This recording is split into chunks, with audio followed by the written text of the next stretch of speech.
이틀 에워싼 암벽 요새 신비로움에 빠져보고 바다에 흩어진 암반 위에서 파도의 경쾌한 연주에 귀를 기울여 봅니다. 물기를 헤치고 갯배를 직접 끌어보는 기분은 과연 어떨까요?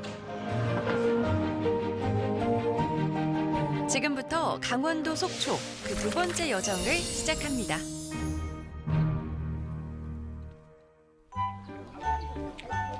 금강산과 견줄 만한 비경을 간직한 산. 설악산은 30여 개의 높은 봉우리가 펼쳐진 우리나라의 대표 명산입니다. 그 우람한 산세를 편하게 즐기는 방법은 바로 케이블카를 이용하는 건데요. 케이블카를 타고 10분 정도 오르면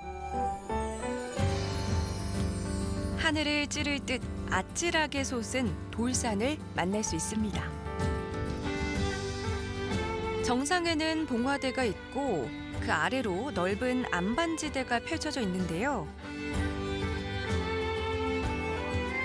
사람보다 큰 바위가 늘어서 있는 모습이 자연의 힘인가 싶지만 사실 이곳은 고려시대의 천연 암벽 요새 권금성이 있던 자리입니다.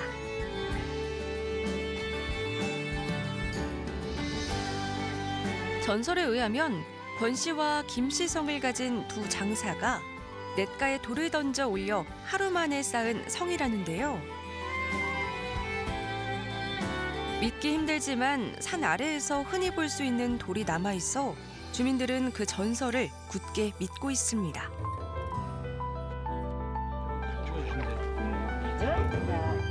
권금성에서는 설악산이 품은 최고의 절경, 공룡능선을 한눈에 조망할 수도 있는데요.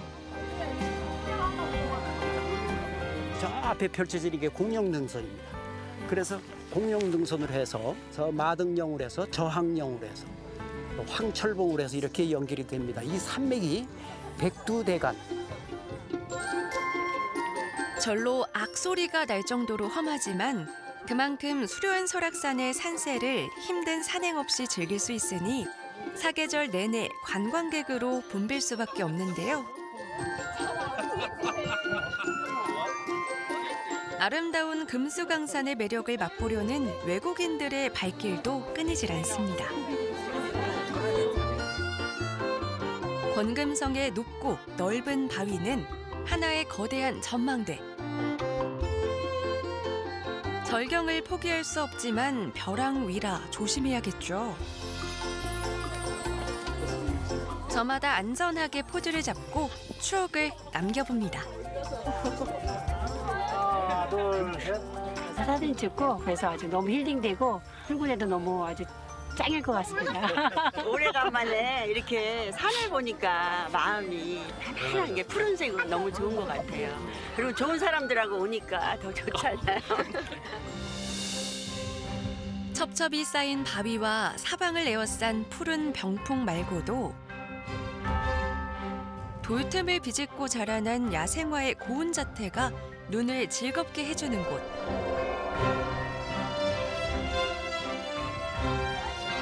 기암 절벽에 올라 세상을 발 아래 두는 호사를 누려보고 천년의 전설을 간직한 바위에 소원을 빌어보며 세상의 모든 시름을 잊어봅니다.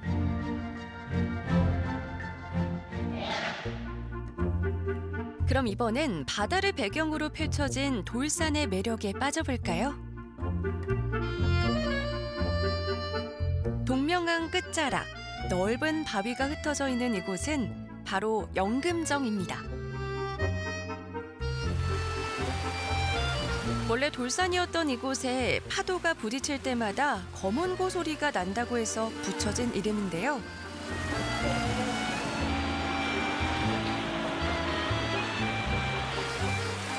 돌산이 사라지고 안반만 남은 자리. 바위 위에 서서 파도의 메아리에 귀를 기울이고 그 옛날 선조들이 즐겼을 풍류를 상상하며 아쉬움을 달래봅니다. 일제강점기 때 속초항을 축성하면서 이 연금정의 돌들을 다 파괴해서 그 재료로 사용했답니다. 바닷가에 자리하고 있는 안반을 통해서 이곳이 돌산이었구나 하는 것을 알 수 있답니다. 이제는 돌산 대신 바다 위에 떠 있는 듯한 해돋이 정자와 언덕 위에 놓인 정자 전망대가 운치를 더해주는데요. 돌산을 오르듯 가파른 돌계단을 오르면 눈앞에 고풍스러운 정자가 나타납니다. 돌산을 정자에 비유했던 선조들의 멋을 따라 지은 정자 전망대.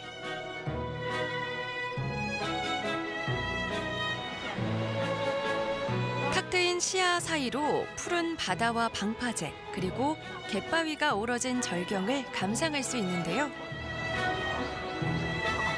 와보니까 너무 시원하고 너무 탁 트여 있어 너무 좋네요. 그냥 좋죠. 그냥 좋은 좋죠. 그냥 마냥 좋아요.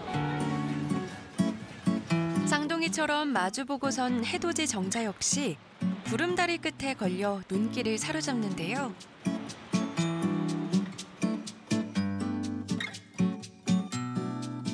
넘실대는 파도 옆으로 길게 이어진 돌다리. 동명대교를 건너 정자에 다가갈수록 수평선이 가까워지는 느낌입니다. 해돋이 정자라는 이름이 딱 어울리는 곳. 마치 바다 위에 둥실 떠 있는 기분인데요. 무엇보다도 파도 소리가 잘 들려 옛 연금정의 매력을 느끼기엔 이보다 좋은 명당이 없습니다. 아빠 V. 조금만 이렇게 내려다보면 되게 답답하고 그런 게 있었는데 바다 풍경 이렇게 탁 트여진 모습 보니까 시원하고 마음이 뻥 뚫렸었던 것 같습니다. 음소리도 예쁘고 그 파도 소리도 재밌어서 그런 걸 이야기해주고 싶어요. 파도가 부딪히는 갯바위의 낭만에 푹 빠져볼 수 있는 곳입니다.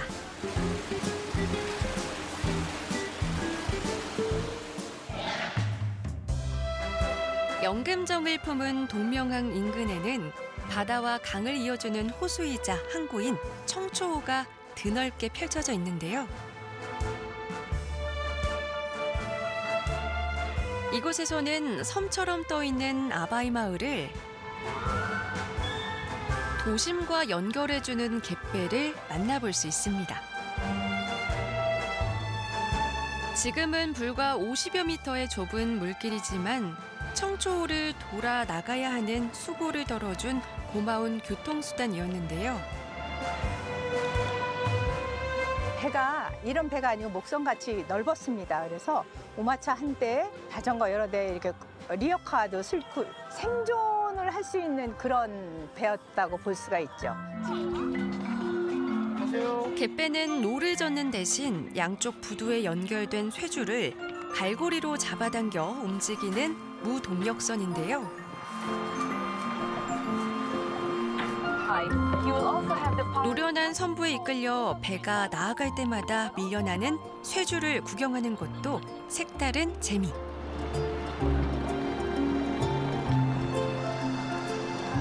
갯배 끄는 일이 익숙한 주민들은 알아서 손을 보탭니다.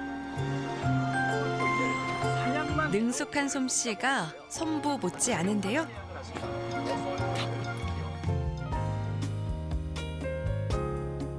옛 정취를 그대로 간직한 갯배는 관광객들 사이에서도 명물이 됐습니다. 실향민의 애환을 실어 나르던 갯배에 올라 느릿하게 여유를 즐기며 물길을 오가는 재미에 푹 빠져볼 수 있는데요.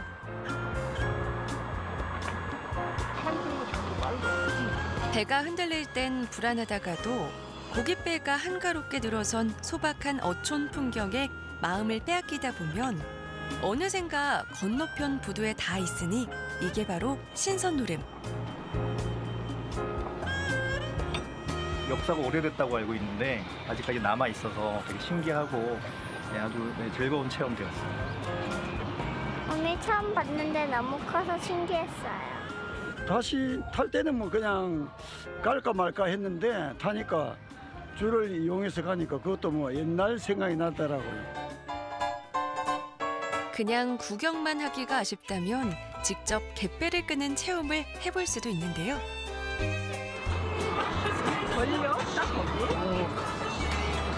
아니야, 엄마 그렇게. 어이구, 안 되네. 갈고리를 거는 것조차 쉽지 않지만 어디에서도 해볼 수 없는 진귀한 경험. 아, 재밌네요. 재밌어요. 아이들도 줄을 당기며 배를 움직이는 색다른 재미에 푹 빠져버는데요.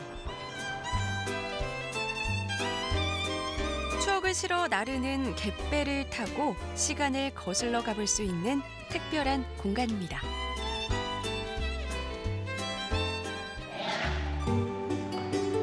갯배 선착장 주변에는 생선구이집이 줄지어 있는데요. 어선들이 바다에 나가 잡아온 다양한 생선을 모둠구이로 즐길 수 있습니다. 바다가 내어주는 대로 차려대니 계절에 따라 생선의 종류도 달라지는데요. 손님상에 나가기 전에 먼저 하루 동안 냉장고에서 숙성시킨 생선에 소금을 뿌려 초벌해줍니다. 간수가 충분히 빠진 오래된 소금을 사용해야 쓴맛이 없다는데요.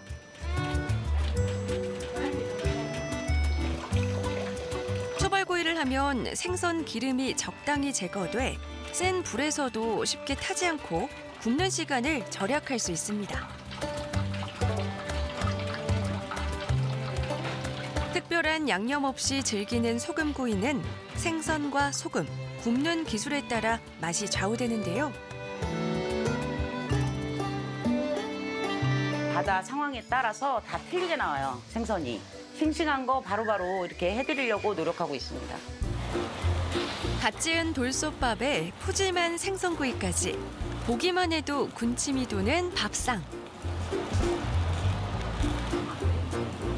초벌한 생선을 숯불 위에서 다시 한번 노릇노릇하게 구워주면 기름기는 쏙 빠지고 육질은 더 부드러워지는데요.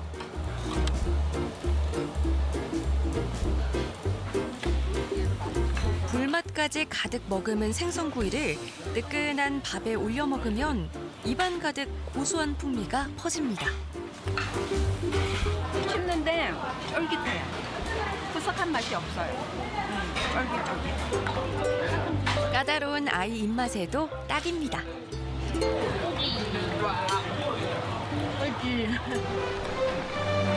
시원한 맛이 일품인 맑은 생태전골은 이 집의 또 다른 별미인데요. 먼저 껍질과 내장을 깨끗이 제거한 생태를 먹기 좋게 손질해줍니다. 살이 부드러운 생태는 부스러지기 쉬워 국물을 먼저 끓여주는데요. 오직 무와 소금만으로 국물을 내는 것이 강원도 전통 방식입니다. 여기에 청양고추로 칼칼한 맛을 더한 국물에 생태를 넣고 푹 끓이다가 양파와 미나리를 듬뿍 넣어 시원한 맛을 살려주고 마지막으로 팽이버섯까지 더해 팔팔 끓여주면 완성! 입에 넣자마자 사라지는 부드러운 생태살과 담백하고 깊은 국물 맛에 막힌 속까지 뻥 뚫리는 시원함을 느껴봅니다. 넘실대는 파도에 몸을 맡긴 채 바다를 누비는 짜릿함을 맛보고 거친 산세만큼 든든한 난공불락의 요새에서 설악산의 진면목을 느껴볼 수 있습니다.